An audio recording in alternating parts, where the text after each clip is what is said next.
it's me, Bear Grylls, and this is part 8 of RadicalSoda's Pokémon Scarlet and Violet review. If you want to start from part 1, I would recommend it. It's right up there. Anyhow, please enjoy the video. Houndour, no problem. Little aqua jet to soften him up, and then Alright, I'm just about done with Wiglet. Clive runs into a Charker that he knows from the academy who was hanging around outside the Team Star base here, name of Charlos. Like Carlos, but Charker did. It runs into the base and we run in after it. How on earth did it get in? What does it have, a 15-foot leap? Remember, I'm 6 foot here. There's a special kind of challenge here at the Team Star base called the Star Barrage. And what happens is you go in with the first 3 members of your party, you find some Pokemon, and then you press the R button until you win. At least Wiglet's finally seeing some use. He's mowing through him! You know, like in the molasses kind of way. You gotta beat 30 Pokemon to proceed, but the game gives you, quite frankly, an absurd amount of time to do so. You might as well have just, made the player stand in front of the gate for an extra 3 minutes and then just let them beat the Team Star boss instead. Either way, we beat the challenge and the Team Star boss, Mela, makes her appearance. Mela? And she's riding a... something. What is that font? It's a bold yellow font with a sharp red shadow.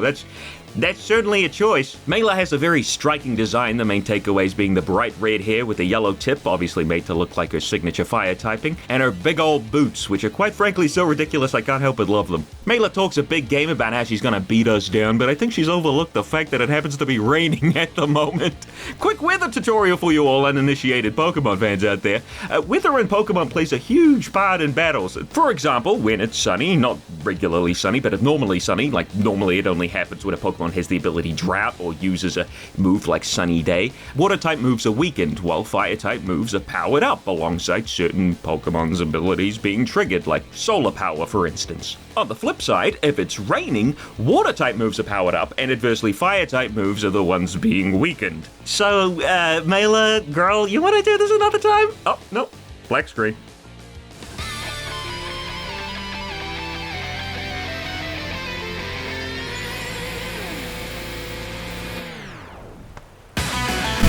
Holy moly, what an absolute twist! Here I was walking out the Pokemon Scarlet and Violet door and then suddenly, BAM! Here comes Team Star!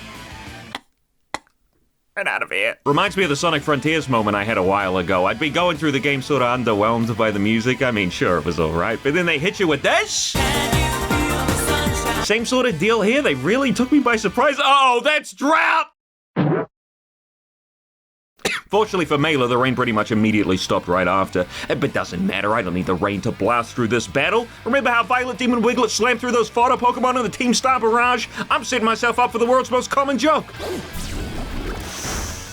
Yikes, Mela, even a Houndour could one-shot Wiglet. How weak are you? Anyway, so Mela sends out her last Pokemon, Rivervroom. That's a Pokemon? Cheetah Starmobile? Holy crap! A tough boss fight in a modern Pokemon game? I think I might lose this. I mean, mainly due to me having my own rules of no using revives, but hey, a fight's a fight, even if Mela isn't even here for half of it. While every one of my Pokemon faint one by one, I'd just like to point out the music again. I've heard many praises towards Scarlet and Violet's music, mainly to music we haven't quite gotten to yet, but I can say, for the record, this track, the way it sneaks in after all the synthy Sonic Forces tracks Team Star's been known to have up until this point, then smacks you in the face with an open palm, this is the best track in the game. I don't care if you like Redacted's theme or Redacted's theme better, this is the best one. And plus, it even fixes one of Pokemon's biggest failures, the lack of voice acting. You know, Sword and Shield Spikemouth Jim could have used a vocal song like this.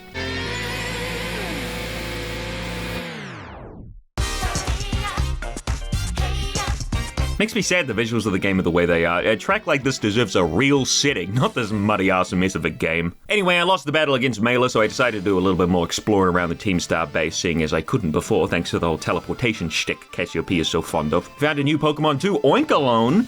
This is the evolution to Lechonk, and I don't think anyone's really all too impressed with it, because Lechonk was one of those first new Pokemon introduced in trailers, and a fan favorite at that. That means that many artists created their own take on what the potential evolution could look like, and Yeah, many of them are just plain better than the Oin Cologne hair. I just, I get the whole perfume thing, but it doesn't really hit the same as Lechonk did for most people. It does have a male and female split difference, which is neat, and their shinies are great, same as Lechonk, Pink Piggy, but, what do I think?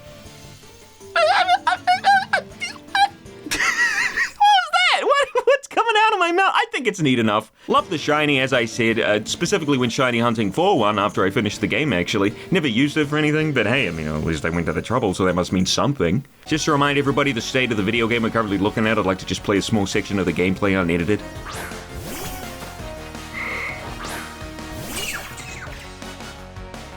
Absolutely terrible that the land's glitching out of the way it is, but can I also point out that what's this guy doing? Sometimes late at night I think about this curly and I hope it's okay. Well, with that trainer beaten, it's time for another batshit insane evolution sequence. Puppy Mochi's screamy dog makes the change.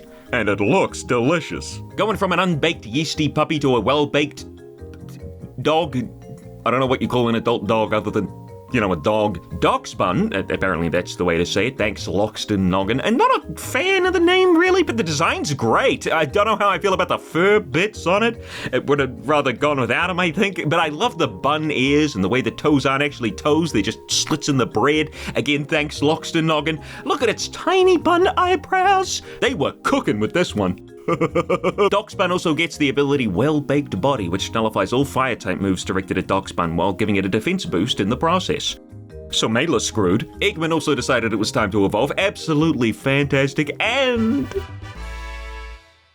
I don't know if I like Tinkertuff. Yeah, the little baby body got a bit bigger and it's all swell and dandy, but what's with the weird half-body seam? I don't really like the weird two-tooth beak thing they've got going on here. It looks a little odd. Following along the new Pokemon train, look! Black Tauros! Ooh! Despite basically the only thing changing here being the color, turns out this guy's a fighting type, which I suppose makes sense. What's weird though is that I basically went the whole game without knowing it had two different forms, which are apparently oddly rare. A fighting water type form and a fighting fire type form, one for each version. I'm not gonna go on a tirade about the whole version thing. I'm not gonna. These are quite honestly fine. They're fine. While it is a regional form, is a little underwhelming compared to, any other regional form. It's not bad. It's just forgettable. The most exciting thing it does is charge at you if you get too close, but it would be fun in a game like Arceus, what with the dodging and all, but here it's just sort of lame, forcing you into a battle. They also don't care if you've got a menu open at the time, and they'll just keep trying no matter what's going on. Holy balls, it's one after the other with this game. Wiglet's evolving, and it's about time! I don't think I could go another 5 minutes with Mr. One-Shot Wonder here. Wugtrio is it is certainly the evolution to Wiglet. Grab 3 Wiglets, paint them red, slap them under a rock. It's not as boring as Dugtrio, but it's not much better, is it? Would have very much liked to see an evolution that wasn't just the same old triple trouble. Wiglet's an eel, right? Turn him into a moray, something scary. Go Water Dark or Water Ghost or something. Another one! What's going on here? Or another 2, if I'm to be fully accurate. Tandemaus! It's 2 mice. They're kind of funny. Cute, a little bit. Pretty plain design, so not much to say here. I would like to call out their shiny form for being by far the worst of the worst. I'm one of those weird people that doesn't need one of those little sparkle sound effects from Legends Arceus, but with mouse hold, there ain't no way that you're registering that it's a shiny here. Not with the 5 pixels you get looking at it. Thankfully, on our repeat visit to the cheese base, we didn't have to go through the Team Star barrage again. It cuts right to the boss fight with Mayla, thank goodness. This time, Otorko's drought ability actually worked, but it doesn't really matter thanks to Screamy Dog's nullification ability. I forgot about Clear Smog. Violet Demon Wugtrio makes his first appearance in a battle. Little bit of a shame all of his hits don't get the hat, but I get it. It'd probably make the game's frame rate half for each additional hat. I don't know if Wugtrio's going to work out after all. Thanks to Drought, Torko's Flame Wheels absolutely obliterated everything I sent out, but I got through it without too many deaths. Or I guess faintings. And the Starmobile, well, despite having 4 moves, went down pretty easily too. The only move that it could hit me with was Swift, which, I don't have to tell you, isn't all that great. It could screech at me, sure, but that just lowers my defense, and Swift is a special attacking move. If this thing had Tackle, it would have been a much higher threat. After the battle, we're treated to a little flashback cutscene involving all the members of Team Star. What? It's that walking animation. They talk about souping up the Starmobile thanks to a bunch of evolved Charcadet, and that the big boss has managed to get the bullies to head over to the schoolyard for the big event. It's sort of interesting, actually. You're telling me Team Star was bullied at some point? Or are they working with the bullies? I guess we'll have to keep playing to find out. There it is again! Mela steps down as a Team Star boss and gives us a badge and a photo because all the other quests do, so why not this one, I guess. The badge here is the same as the others, just with the Team Star logo pasted on. A little bit of creativity would be nice. Not that they'd be able to do that, what with the 2 years they got to make this game. You know, speaking of the pictures here, I had a quick check, and the photos you accumulate throughout your adventure from gyms, titans, star leaders, aren't saved anywhere. I figured there'd been a photo book I missed, maybe, but no, nothing, literally. Unintentionally mentioned Sonic Forces. Mark it down on your bingo card, ladies and gentlemen. What's really interesting, though, is that this photo screen probably aids in proving that Game Freak was originally going to let you customize your room, or at least have more to do in it. When you get a photo, check out the background. Doesn't that look suspiciously like the dorm room desk? Wait, no, hang on a second. My dorm room desk doesn't look like that. So whose desk is this? Wait, you don't think? Oh my goodness! I don't know what this means. Mela gives us the team for flame charge and tells us to leave, but not before the stunningly sexy Clive waltzes in, followed by the Charcadet from earlier. Turns out the little guy came all the way here looking for Mela as she used to play with it every day. Isn't that just sweet?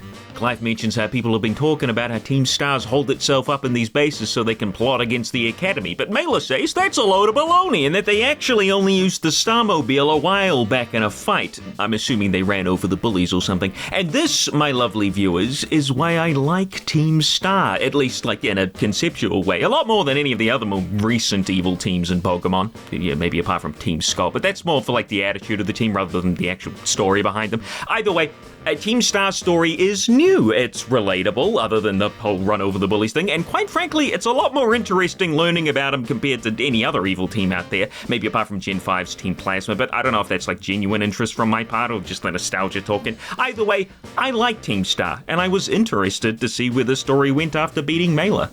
See, I could say nice things about Scarlet and Violet. There's some cool ideas here. It's just that they were wrapped in a giant doo-doo tortilla. A little over 20 seconds this loading screen takes. I'm gonna talk here because I don't want you guys to be bored and maybe click off, but holy moly. I was just going through editing this and I'm just like, Jesus Christ! I wanted to do a little joke at just the end saying, see, a giant doo-doo tortilla, because the loading screen was so long, but it was way longer than I thought it would be. Cassiopeia calls us up right after all that and tells us that a reward is headed our way thanks to the supply unit staff member. Well, well, well, look who it is. If it isn't Little Miss I don't have to wear a uniform. Stop taunting me with your Eevee backpack that we can't purchase in-game, you Colgate ass hair with 2 colors instead of the one we get, and your ability to phase through dealing. Why can't I do that? Finally, we get to learn that her name is Penny, just like the fan-favorite character from the critically acclaimed hit television series The Big Bang Theory, and she hands us some Pokemon materials. Great. Penny gives me some creepy vibes, man. You say you remember her from the stairs, which she's surprised by for some reason. Girl, you're the only one from the school not wearing the uniform. The young, the old, even Team Star wears the darn thing. You're the odd one out here. But when she gets taken aback, as it were, her face doesn't express anything at all, which is weird because Arvin and Nimona do express themselves fairly frequently. Hang on a second. No facial expressions, connection to technology, the ability to phase through solid objects. This girl's a robot! Oh boy, they're getting smarter. They've figured out that running at 3 FPS gives them away immediately. I made my way down to a beach nearby another city, which we'll get to in a bit, but before that, the new Pokemon just don't stop coming! Wattrel is a cute little guy. I'm always a sucker for a dead-eyed Pokemon. Esper fans will know what I'm talking about here. Wattrel here is incredibly simple as far as a regional bird design goes, but those eyes really do make it for me. I'm sorry, Violet Demon, but I can't say no to a famous face. I swear at some point we'll stop running into new Pokemon. Finizen! It took us how many years to finally get a dolphin Pokemon? Wait, that's not even a Pokemon, that's just a dolphin. Yeah, I think the build up to the first ever dolphin Pokemon may have heightened my expectations a little bit. This is just kind of a stylized dolphin and that's it. And I know I'm a giant hypocrite who just praised Wattrel up to high heaven, but hey, at least it's got character. Finizen's cute at best and forgettable at worst. Nothing terrible about it or anything. I'm just not jumping up and down in excitement over it. Moving on. Into talking about something I've been sort of 50-50 on mentioning. Has anybody else noticed that the new Pokemon illustrations are really boring? I kind of realized this while going through doing my Pokemon evaluation sheets, and older Pokemon illustrations were quite, well, I mean, I wouldn't go so far to call them dynamic with their posing, but they were their own thing. I know it sounds like I'm going insane. It very well could be. Take a look at this. Here's one of the new Pokemon illustrations, and here's its model image from Pokemon Home. Now, what happens if we just kind of... Well, that's a mighty accurate model there. They must have worked really hard to pose it as accurately as they could to the illustration. Oh, let's try another one. Huh.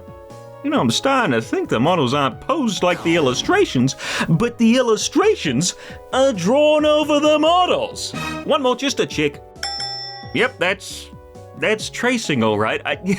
No wonder the illustrations for so many of the new Pokemon look so bland and boring. I mean, I know this is a bit of a spoiler, but I mean, it would have been if this video had been released when the game was still relevant, but check out Baxcalibur! Holy moly, looking stiffer than a pope in a brothel. It is just these newer illustrations too, before you ask. Check out Slurpuff here.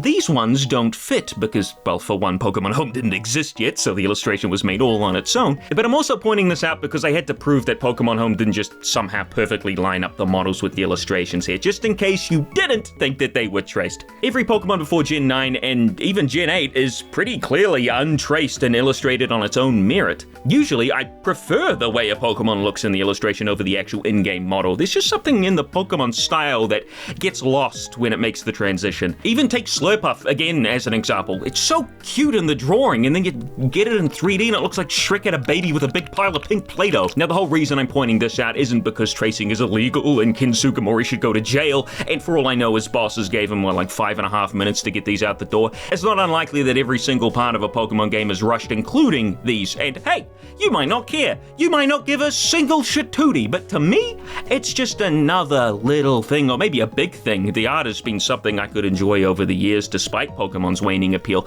that just erodes away those little bits of quality that Pokemon still had left. Extremely unimpressed with these overall. Some of them you could give them a pass, they still look good, but for a lot of them, you can tell, especially anything with very round shapes or ones on a 3/4 angle. Again, Baxcalibur, holy crap. Back to the game, I would like to mention that I do like the detail on Magikarp splashing around when it's washed up on the beach, but swimming around perfectly fine when it's in the water. It's a nice little bit of detail that doesn't go unappreciated. I mean, you gotta appreciate it while you've got it, right? You can't find much of anything else to appreciate anywhere else in the game. Alright, Scott, get in there, buddy. Prove your worth, you funny-eyed fella. Okay, one pluck, not bad. Uh-oh. Scott wasn't looking all that strong, to be honest. I mean, that's a 4 times effective move right there. I spent a bit of time leveling him up, maybe trying to get him to evolve. Heck is this? Oh, that was quick. Wait, Scott's brother, Grot, is Kilowattrel, the somewhat obvious evolution of Wattrel.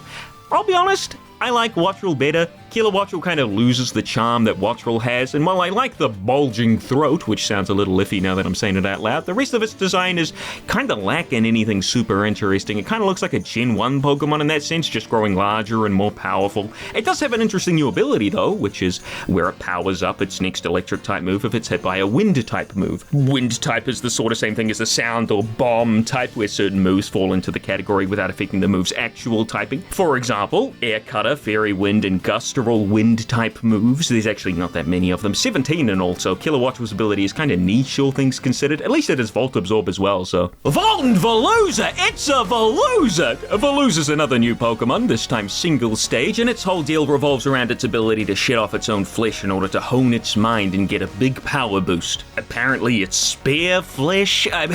Who on earth has spare flesh lying around? The design here is nothing all that special really, although I do have a soft spot for it. Kind of looks like a Barracuda. The real draw here comes from the said flesh shedding going on. Turns into a strange fish bone and then immediately grows all of its flesh back as it has excellent regenerative abilities. I don't even want to think about the ways this Pokemon could be taken advantage of thanks to its ability, and I'm not going to. Instead, we'll talk about its special move, which is essentially Belly Drum, but instead of halving its HP in return for maxed out attack, it halves its HP in return for a sharp boost to its attacking stats and speed. So, it's a little bit different from Belly Drum because, oftentimes you'll try to get that move off and then you'll die in the next turn because, you're so slow. Most Pokemon that learn Belly Drum are like, what, Snorlax?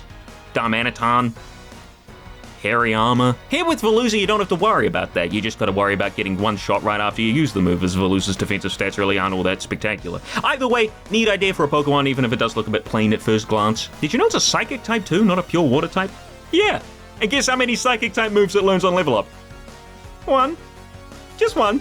By the way, this Veluza here, the one we've been watching, he got 9 critical hits in a row. 9! It doesn't even get a critical up ability. 9 crits in a row? I even used potions just to see if I was going crazy if this guy really did have the luck of the Irish, but he just kept going! 9 crits in a row! What are the chances? I get he was using high crit moves, but that's only like a 12.5% chance each time. I'm at a loss! I almost lost this fight. If Veluza hadn't tried to use Fillet away again, I would have been toast. Like, I'm over harder fights, but 9 crits? What the heck?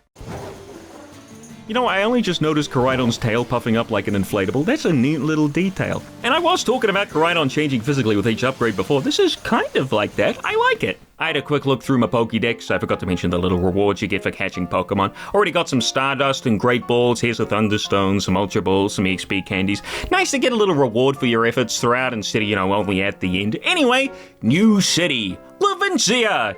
Okay, apparently I entered it, healed up, and then left immediately. Writing my own videos is a freaking nightmare sometimes. Anyway, 5 to 10 minutes later and Scott started evolving. Hey, remember ages ago when I mentioned that the battle camera in the game kind of sucks balls? Well, Scott here was one of the direct influences for that little section in the video. Check it out! Or, check out the lack of it. Hello? Random quality check, sorry sir. Could you please show me your unique trainer animation? Okay, I'm gonna have to ask you to step out of line. You're telling me you've got a custom animation made specifically for your training class, and they didn't even bother making sure that your fingers didn't clip through your hat? Oh my goodness, look at those lashes. Anus? Oh, you gotta Levincia's probably got the most personality of any of the towns so far. It's got big billboards plastered around with cool art on them. The more talented Game Freak going to waste by being stuck in this game. The center of the town runs through an inlet, so the walkways are above water. There's these huge buildings that you can't enter because interiors don't exist here. It's one of the worst performing cities in the game. Where the hell am I? What's going on? Nimona makes another appearance at the gym. I'm starting to think the real reason the gyms are the exact same in layout is so they didn't have to worry about changing the cutscenes for each Nimona surprise party when you reach them. Possibly in a different order than intended. And finally, she wants to battle. When's the last time that happened? What, at the top of South Province Area 1? So much for battle crazed. If anything, I think you were battle phobic. In the dead center of town lies a big old Pokemon battle arena, the very one I'm assuming that'll be facing the gym leader at, and Nimona and I get right to it.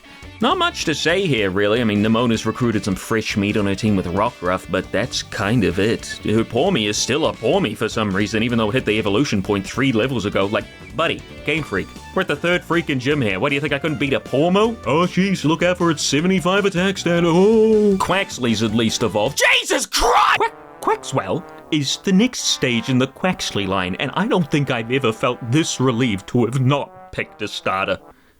Except for him. Somebody over at Game Freak's really gotta have a stigma against the water starters, huh?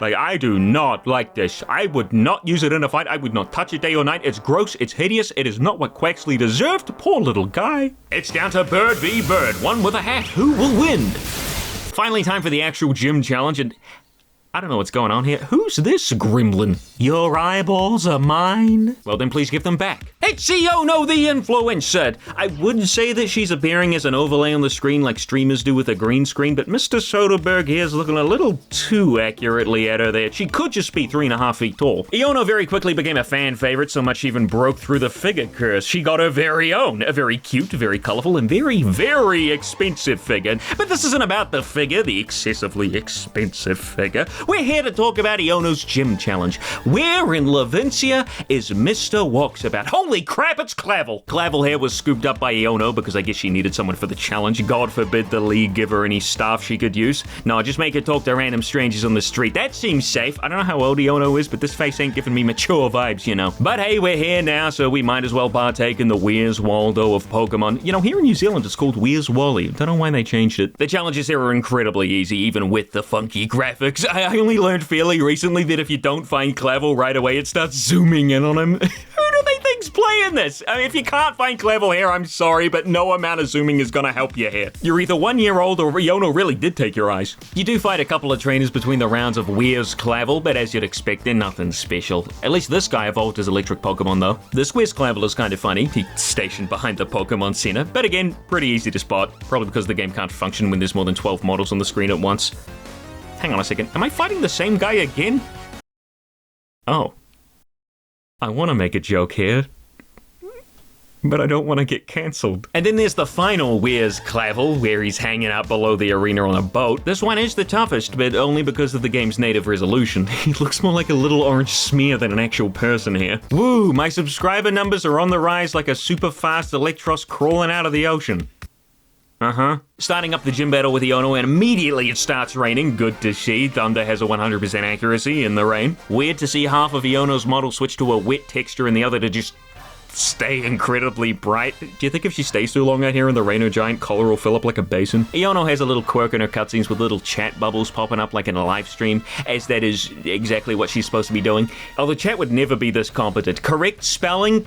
Punctuation? I don't believe it for a second. Chat will not do what you ask of them. In fact, they'll do the exact opposite just to get a rise out of you. Every single time I do a poll, they try to make it 50-50. There's no winning with these guys. Iono first sends out Wattrel. Hey, I've got one of those too. She then sends out Tadbulb's evolution, Bellabolt, who the sharp-minded of you will remember from when it was spoiled when we were looking through the Pokédex back at the Academy. I really don't know how to feel about Bellabolt. On the one hand, I think it has a cute face, assuming you realize the eyes on the sides are fake, kind of like those lizards from Dark Souls. Weird comparison, I know, but it's an accurate one. It's also got a big round shape and it jiggles a lot, which is neat. I like that, but I hate the colors, and the plasma glow on its stomach looks kind of tacked on. Like, also when it uses water gun, the water comes out of its belly button, and that's gonna smell real bad. I think with Bellabolt, I kind of get the feeling that it's a little underdeveloped. Like, don't get me wrong, I like simple Pokemon designs. Again, Tadbulb is good, but Bellabolt? Something in my brain is giving me warning signals about this thing. I don't know, what do you guys think? Before we go into Iono's last two Pokemon, I hope you've already noticed my side of the arena struggling to show my Pokemon. I'm not allowed to move the camera during a gym battle, so this is what I'm stuck with. Bellabolt's attacks are hitting an invisible wall, and poor Scott keeps fading in and out of existence like somebody's messing with the past over and over again, Back to the Future style. Luxio's out next. And Iono's final Pokemon is Mismagius. I do like the little detail with Iono's eyes, but with the little pupil change and the little tear there. Mismagius is actually a perfect candidate for a cool new electric hat. It's got the ability to levitate, so ground type moves, electric's only weakness, can't hit it, and it has charge beam to boot, meaning if you don't take it down quickly, it could start ramping up massive damage. Of course, I had Scott here with Volt Absorb, so that wasn't going to be an issue, but Mismagius does have Hex, a mid-power move that doubles its power if you have a status condition. Mismagius itself doesn't actually have a way to give you a status condition though, but Iono's other Pokemon all know Spark, so there's a chance you might have gotten paralyzed from one of those. Now, I don't know why exactly I used potions here. I thought I was maintaining a strict rule on no revives or potions, but I guess I scratched that last part. No worries about that though, I do plan on doing a full Nuzlocke with no items, level caps, the works, after the main story's all said and done. All in all, not a bad gym fight. If I were to change anything, I'd definitely swap out Luxio for a different Pokemon, maybe something fast like Dedenne to get a quick Nuzzle off to paralyze a Pokemon or two before Mismagius comes in. You'd also then have another typing in there to help even the odds, but other than that, pretty good actually, and despite Iono having Pokemon that don't really fit her theme. Like, for crying out loud, she doesn't even have a Magnemite. It's part of her branding, come on! Wattrel's a great lead, throwing off everybody who started with a ground type, like Diglett for example, and Bellabolt is her signature Pokemon, so that's all swell and dandy.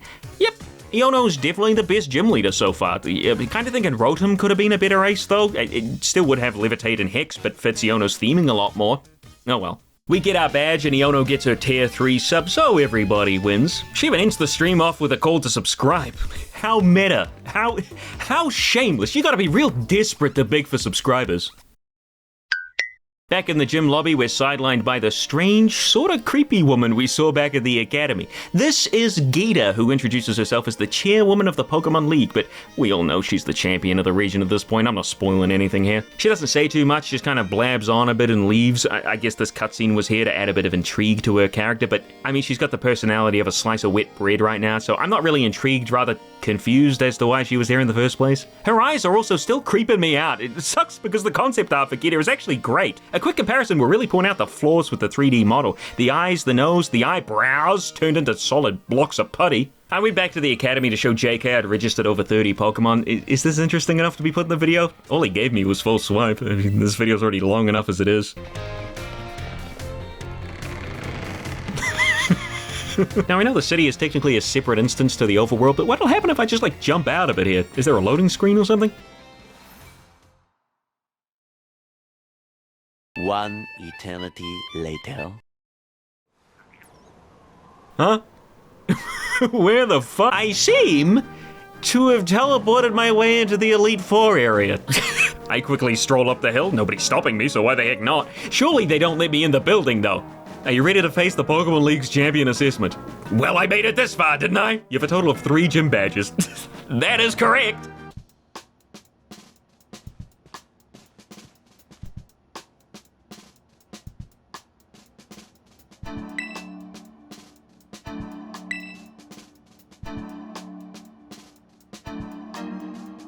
I don't want to do this no more. There's no turning back! So, Rika here starts up my champion assessment test, and if this isn't the most stressful moment in a Pokemon game I've ever taken part in, it's like I'm right back in high school. I can feel the judgment when she reads that I have only 3 badges. How did you get here today? Oh good, there's an option for it. What type was the very first Pokemon you chose? Grass. I take it you like the grass type then? I do. Rika asks a few more questions, but they're nothing really to do with the test about becoming a champion. If anything, it feels like she's just asking you these as a polite formality. It makes sense, as the man outside tells you they don't really consider anybody outside of holders of all 8 gym badges, but it is kinda neat that you can go inside and do a little test anyway. They could have just locked it off like in the other games, but they didn't, and that's at least earning a small fraction of respect from me. It's like throwing a grain of rice into an empty silo. As for the weird teleportation I partook in to get here, it turns out there's just a hole in the back of Misa Goza that directly leads here. It's not a big secret, you are allowed to be here. I'll tell you where I'm not meant to be though. The BLJ lives on, bitch! Take a look at that stunning view, folks. It is kinda slippery up here. Back to the main journey, I decide to head north of Laventia and towards what Arvin calls the Lurking Steel Titan. But before we get to that, I encounter another addition to the roster, Bramblin. Bramblin here is a grass ghost type tumbleweed Pokemon, and it certainly looks the part. A lot of people have called its line filler, and, well, you'll see the evolution when we get to it, but I think Bramblin on its own is fine. Sure, there's nothing all that special about it other than the floating seed ice, but it's very unique, and there's not really any other Pokemon like it, and for that alone, I think it earns its place in the decks. This new area is kinda neat. It's like a mining operation or something. Plenty of caves and cliffs, even if the caves suffer from the same lighting issues as before and the camera clips up the wazoo, not to mention the invisible boatmobile shtick they've got going on. But yeah, sure, this place definitely does its own thing compared to the other very dry, deserty area on the very same side of the map. However, despite the place clearly being some sort of aforementioned mining operation, there's barely any people around. I mean, a few trainers scattered here and there, but the world certainly doesn't feel lived in by any means. There's so many missing elements here that'd make it feel a lot more immersive. I understand it's harder to design wide open spaces and have lots of detail representing what sort of stuff goes on here, but if you're gonna go full hog into it, you have to put the effort in. I don't know if I'm explaining myself too well here, but like in other Pokemon games, you'll find factories, office buildings, work sites, and they're all filled with people living in the world with jobs and lives and families. I mean, they're just standing there, but you get my point. Here in Scarlet and Violet, it feels like the people in the world are 2 separate entities. Like the towns are still stuck in their own little bubbles, like in the DS games. But that's not how towns work. Especially in an open world, they spread, they grow, they become less dense towards the edges. There needs to be more life in the open world. There needs to be representation of how people live their lives and the environments that they're in. Set up a proper mining operation here and have the trainers be workers. There are a few hanging around it. What are they doing? Like, just standing around? Gen 4 did it, for Pete's sake. And I get it, I understand it was like one small area in a much smaller scoped game, but when you have the money and resources that the Pokemon Company has, there's no reason that they can't do that, but like on a larger scale and more. Also, there's a car Pokemon now. What's going on? Varoom, yes, real name, is a new steel poison type Pokemon to hit the scene, and it sure is a Pokemon. I'll say it again, I don't outright hate any Pokemon. But, okay, I'm mostly kidding around. I don't really feel all that strongly towards Varoom here. In fact, I think my main issue here is that it's not a rock type. It has stone wheels, and yet it's steel poison. Maybe a rock steel or rock poison idea could have been a little more interesting here. Flintstones, maybe? Either way, it's not the first inanimate object Pokemon, and it certainly won't be the last. I hate it when people point to inanimate object Pokemon and say, look, Pokemon designs are getting worse. Ball, rock, magnet, pile of sludge, eggs. Eggs. Every generation has its flops. Remember Mime? Remember Jinx? Oh yes, I'm so sorry. Bread dog is an abomination, but seal, now that's inventive. Why does it float? I don't like that it floats. It doesn't have levitate, it has overcoat and slow start. It should not be hovering above the ground. It gives the wrong impression. It's like if Carcole hung a foot up in the air. What were they doing here? Jesus Christ, even in a huge open area with almost nothing in it, the game still runs like a 400-pound fat guy. What is going on here? What is it about Pokemon nowadays? Why am I stuck standing between two battling Pokemon? Am I trying to break up the fight? Check it out, watch me catch it. A spectacular throw. Cool, here's more items the game won't let me collect. At least I can send out Eggman, I guess. I don't know where the heck I am anymore. Girl, what are you doing over there? I'm going bonkers here! That is some phenomenal animation right there. Hey, take a look at this. Turns out the lighting isn't actually changing at all when you enter a cave. Instead, I guess they just layer a dark image or a few over the top of the entrance and then fade them out. Same with the exit. Just slap a white image over the exit and fade that out too. I mean, what's weird is that these images or effects don't actually affect the main player model and Koraidon. Here I am walking into a dark cave shrouded in shadow, but I'm still as bright as ever and the dust particles are too. And you can tell that the cave is being altered by a layered set of images because the bright white exit is also affected by him, whereas in a real cave, the bright exit would, still be bright, even if the rest of the cave was dark.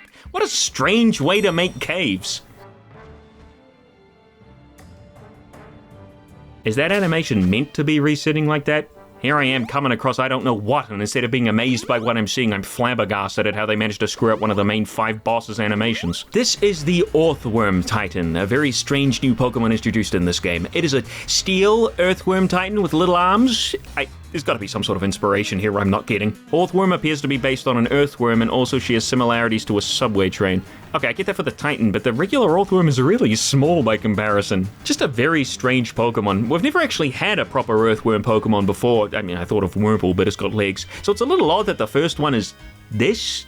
I guess I can't knock it for not being different. I get very confused by the design. I can't really understand the intention behind it. Either way, as I'd expect, they really didn't put much of an effort into making sure the Titan fight was a proper spectacle. You gotta chase the Earthworm around on Koraidon for a bit, and then eventually it'll pop out of the ground and you get to battle it. The game forgets about the Earth mounts that it's been making pretty quickly when that happens. But that's not such a big deal. I don't really care about a missing Earth mound. What I do care about, however, is how Earthworm hair is clipping into the cliff behind him. When the camera changes, you can actually see it a little more clearly, and it's not that he's in a tunnel or anything. Like, it's pretty clear they just didn't put him far enough forward. Even when he spins around, his head face is right on in too. And then we have the classic.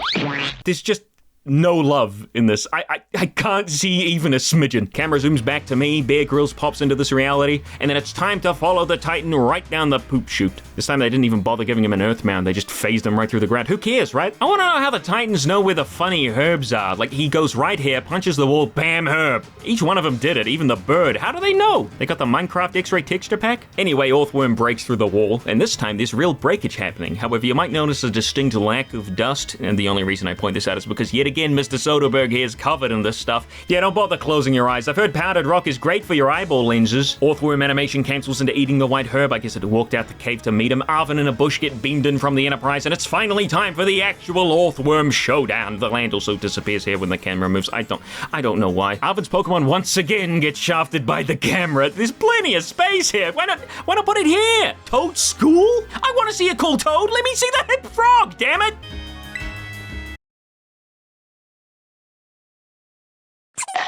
The Titan goes down pretty handily thanks to low kick and... My word, the Earthworm cry? Could you imagine hearing that as the earth shakes below you? What a freaky noise for a worm to make. I didn't expect a Titan to be such a little cutie. Arvin, what kind of a One copy-paste cave and a salty herb sandwich later, you did it, Game Freak, you did the meme. And Arvin's dog is feeling just a little better. And my dog learns how to jump higher. I feel like one of us got the short end of the stick here. Arvin mentions these caves are the Titan's lairs, but they're more like pantries where they keep their food. I mean, if you've only got one singular herb in your pantry, in order to get there, you've got to bust open a cliff. I don't know where your priorities are lying. Like, who's breaking down doors for a sprig of rosemary? It's so nice to have a large jump on Koraidon now. The regular one felt terrible, so it's great having something you can actually use to traverse the landscape now. BLJs might even become a thing of the past, who knows? It is a little sad though that I'm 3 gyms and 3 Titans in and most trainers still only have a singular Pokemon. Usually the battle's shorter than the intro before it. This is exactly what I was talking about before. What is this? What's the point of this area here? But you've got a single yellow truck, 4 metal boxes, and a mound of dirt, all surrounded by a flimsy fence. There's an NPC here, but it's just a student from the academy. They don't know what's going on here. They're more interested in whether or not somebody loves them. You know what this place is probably for? Evolving Bear Grylls with a rare candy!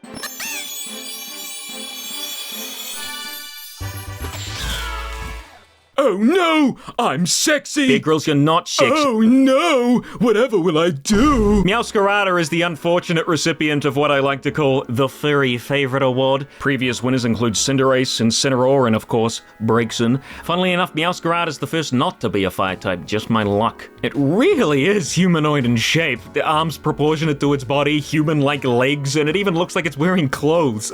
I suppose much like the other furry favorites. Now, I don't particularly like Cinderace or Incineroar. Braixen is cute. Don't think too hard about that. I don't feel anything, towards it. But Meowscarada? I mean, it's alright. It's weird. There's aspects I like and aspects I don't, and I'd still pick it over the other two starters in this gen, but it's not like it reaches up quite as high as some of my older favorites, like Swampert or Serperior. Funnily enough, it kind of falls into the same camp as Serperior, where I like the pre-evolution more. I think Servine's really neat, same with Floragato. Maybe it has to do with the strange, shiny, dark parts on its nape and mask, what with the little bits looking like nipple coverings, or maybe it really is just the humanoid shape with the succulent thighs that ever so slightly puts me off. But I mean, I do like it. I just kind of wish the sexual stigma it so obviously would carry was thought through a little more by Game Freak. They must know what happens with Pokemon like this. Maybe they actively make designs like this to bolster sales in, certain communities online. Bear Grylls, it feels weird calling this thing Bear Grylls, also learned a new move, that being Meowscarada's signature move called Flower Trick. It's a 70-base power move that never misses, so kind of like a slightly more powerful Grass-type Aerial Ace. Huh? You're saying it always crits? No, I mean, I'm not mad. Veluza also always crits. New Bear Grylls here did help me to learn all about what sort of messes the overworld models get up to when starting a battle. Here we see Bear Grylls hanging out, and then as the battle starts loading, he pops into position 5 or 6 meters away, and then suddenly he's back in the Pokeball ready to be thrown out. You know, Game Freak, you have a perfectly good time to do all that sort of stuff off camera when it focuses on the trainer you're about to battle. I mean, not only that, but I'm guessing Bear Grylls teleporting into position here is like maybe a leftover from maybe when the following Pokemon was supposed to be already out when starting a battle, like in the original Heart Gold, Soul Silver. But no, I can't get following Pokemon working correctly, even though Modest fixed it almost immediately way back in Sword and Shield, and can't get this working right either, so just have them be thrown in even though they're already out of the ball. Again, people will still buy the game, so who cares, right? I started this video off trying to make fun of the bugs and glitches by telling jokes and stuff. I stopped that like an hour in. That's how fast the game broke my spirit. Code Radical also evolved in this area, and I don't know what I expected, but this wasn't it. Espathra! I like it. It's a fancy, fashionable Rhea. I like the frills, the colors, the signature move, 80 damage and always harshly lowering the enemy's special defense. Power creep, never heard of her. Seeing as everybody else was evolving, I was wondering what it took for Microsoft Sam to evolve. Well, one quick Google search later, and it turned out it was a Firestone. Well. Scovillain is Pokemon's very first grass fire type, or Sunflora. As far as the idea goes, make it a chili pepper Pokemon part fire type does make the most sense, and I do like the design. Apart from the arms. I know Capsicum had sort of arms too, but I don't like the way it looks here. Get rid of them. I like the detail of how the teeth are the seeds of the pepper. I like how one head is ripe and the other's still green. I like it. It's almost reptilian. It makes me think of like a bipedal dinosaur a little bit. Scovillain also gets a signature move. This is incredible. It seems the majority of Pokemon this gen are getting either a signature move or a signature ability called Spicy Extract. At first I thought it sharply boosted my own attack stat while lowering the opponent's defense, but that would indeed be insanely busted. No, everything affects the opposing Pokemon, and you might think, why on earth would I want to raise the opponent's attack stat? If I wanted the defense drop, I could just use something like Screech. Well, I guess there's two reasons you could use Spicy Extract. One, the opposing Pokemon is a special attacker and doesn't have a physical attack move, or you want to rely on the fact Spicy Extract can't miss, I think. I'm pretty sure that's what that dash means. Either way, not really a super amazing or interesting move. I think the Chlorophyll ability is way cooler. Lots of grass Pokemon have this ability, which doubles their speed in harsh sunlight, but Scovillain is the only Pokemon with it not to take super effective damage from Fire-type moves. Instead, it can utilize the sun more safely and increase the power of its own Fire-type moves, or go for a one-turn Solar Beam. Of course, with any other grass type with Chlorophyll, you could just change the Terra type into something not default, like water, to fix up the weakness, but that takes time and resources I don't have right now, and just my luck, I got the grass Terra type absolutely fantastic. At least I've got the option of just not putting the hat on.